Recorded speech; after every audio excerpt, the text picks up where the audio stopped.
dinner. And she was like, I've been messing with him 2016, 17, 18, 19, 20, and 20. Suffocating like thick smoke in a windowless room, tension was at an all-time high. From back alley whispers to front page turmoil on every YouTube channel, fan forum, and entertainment site, the drama between Kendra, Rasheeda, and Kirk Frost had taken center stage. What began as a straightforward rumor had grown into a scandal so significant that it threatened to alter the history of one of the most well-known couples in love and hip-hop Atlanta. And with her unrepentant vigor and piercing tongue, Kendra had now dropped the bombshell. I spent the night with Kirk, shattering what little piece remained. Like a scream in a quiet room, those words reverberated in Rasheeda's head. The consequences were immediate, not only in news reports, but also in people's emotions, homes, and the bonds of once unbreakable relationships. Commentary exploded on social media. Supporters were divided. Kendra was blamed by some, Kirk by others, and so on. They were keeping an eye on Rasheeda, anticipating her reaction. Rasheeda, however, wasn't considering the cameras or the rumors. She was struggling to breathe as the pandemonium inside of her consumed her. The walls of her house appeared to shut in. Now, every framed picture and every cherished memory appeared to be a fabrication. With her phone in hand and her gaze focused on the message that had exploded her universe, she sat on the edge of her sofa. He has been deceiving you. How many times had she blindly trusted Kirk? How many nights had she stood up for him despite her gut telling her otherwise? Pain was nothing new to her. They have experienced their fair share of public hardships throughout the years. However, it felt strange. This wasn't merely an error. This was the purest, most intimate kind of treachery. The texts came in as the hours passed. Companions, co-workers, cast members. A few offered assistance. Others sought answers. Some simply wanted the tea. However, Rasheeda had no solutions, not for herself, nor for them. She entered their bedroom, which she assumed was now her own. The bed appeared too big and too chilly. Kirk's side of the closet caught her attention. She took a step in its direction, paused, and then opened the door. As though nothing had changed, his clothes were still arranged neatly. However, everything had. After removing one of his jackets, she briefly clutched it before dropping it to the ground. Once more, her phone buzzed.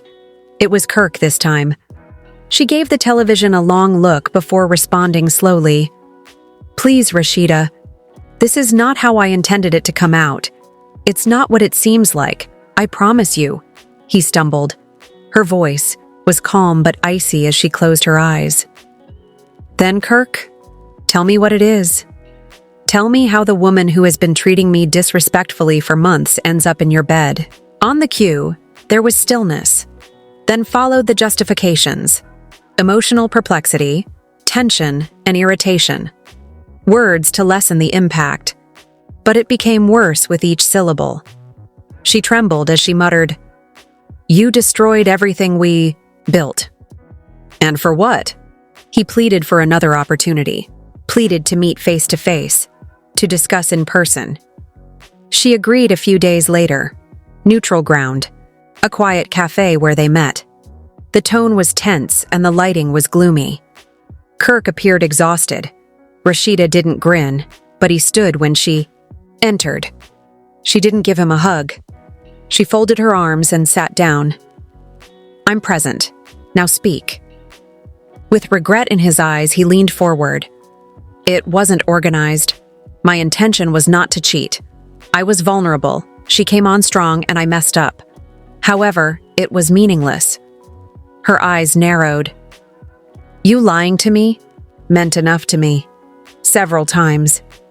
Don't minimize it now then." They conversed, or he conversed.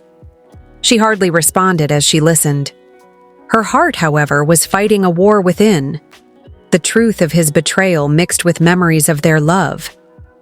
She reflected on their children, the companies they had founded, and the late evenings spent imagining what may happen in the future. And now? It was all up for debate. She broke down in her car by herself later that evening.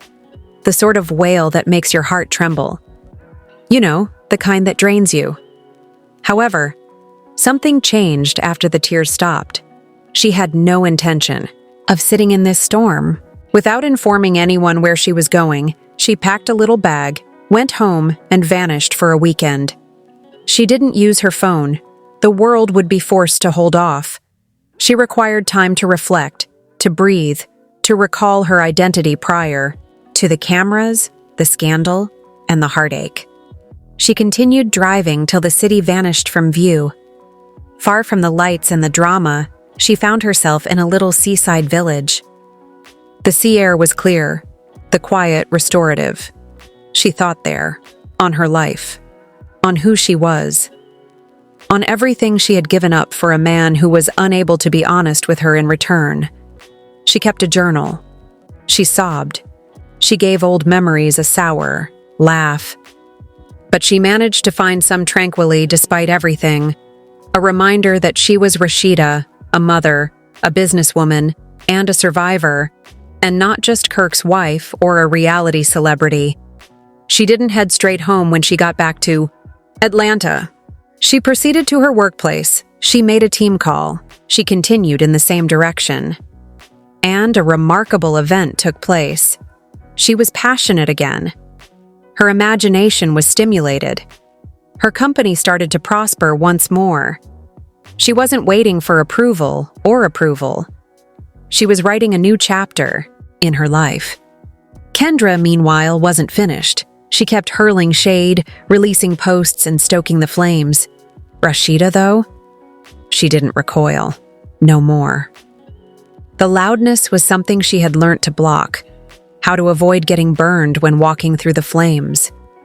This time, she didn't hesitate when the divorce papers were prepared.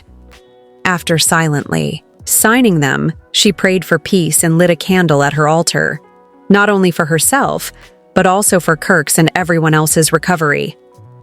"I hope you find what you're looking for," Rasheeda responded when Kirk called again, imploring, crying, and shattered. "However, it's not me." Over the next few weeks, Rasheeda started to recover. She started a mentorship program for young women, brought on new employees, and started talking candidly about her experience, not out of sympathy, but to encourage others. She also took back the story when the media attempted to rewrite it. In a podcast interview, she stated, "This isn't a story of betrayal. It's a rebirth story." And it really was. Drama was no longer the only aspect of Rasheeda's trip. It served as evidence of what occurs when a woman, despite her brokenness, decides to be herself. It served as a reminder that healing is a silent, intentional process, regardless of how noisy the outside world gets. The world is now watching to see how brilliantly she will climb, not to see if she will collapse.